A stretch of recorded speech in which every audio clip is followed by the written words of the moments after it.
రాష్ట్ర ప్రభుత్వ ఉత్తర్వులు అంటే ప్రభుత్వ జీవోలు ఇక మీదట ఇంగ్లీష్ భాషతో పాటు తెలుగు భాషలో కూడా అందుబాటులోకి తేవాలని రాష్ట్ర ప్రభుత్వం నిర్ణయించడం చాలా హర్షణీయం. కాంగ్రెస్ పార్టీ ఈ నిర్ణయాన్ని స్వాగతిస్తా ఉంది. దేశంలోనే తొలి భాషా ప్రయుక్త రాష్ట్రం ఆంధ్రప్రదేశ్. రాష్ట్రంలో 90% పైగా ప్రజలు తెలుగులో మాట్లాడతారు.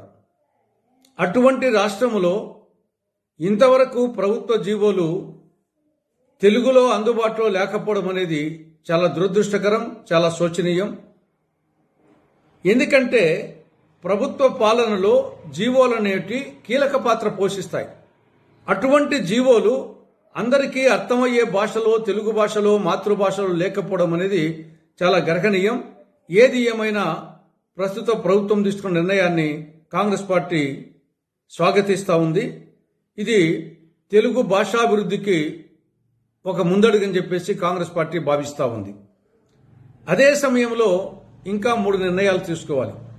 ఒకటి, గతంలో వైకాపా ప్రభుత్వం, జగన్ ప్రభుత్వం పాఠశాల విద్యలో తెలుగు మాధ్యమాన్ని రద్దు చేస్తూ జారీ చేసిన జీవో 85ను వెంటనే ఉపసంహరించుకోవాలి. పాఠశాల విద్యలో అటు ఆంగ్ల మాధ్యమాన్ని, ఇటు తెలుగు మాధ్యమాన్ని రెండింటినీ కొనసాగించాలి. ఏ మాధ్యమంలో చదవాలనేది అది విద్యార్థికి వాళ్ళ తల్లిదండ్రుల ఇష్టాయిష్టాలకు వదిలిపెట్టాలి. మూడవది, తెలుగు మాధ్యమములో చదివిన విద్యార్థులకు విద్యా ఉద్యోగాలలో 3 నుండి 5% అదనపు మార్కులు వేయాలని కాంగ్రెస్ పార్టీ రాష్ట్ర ప్రభుత్వానికి విజ్ఞప్తి చేస్తూ ఉంది.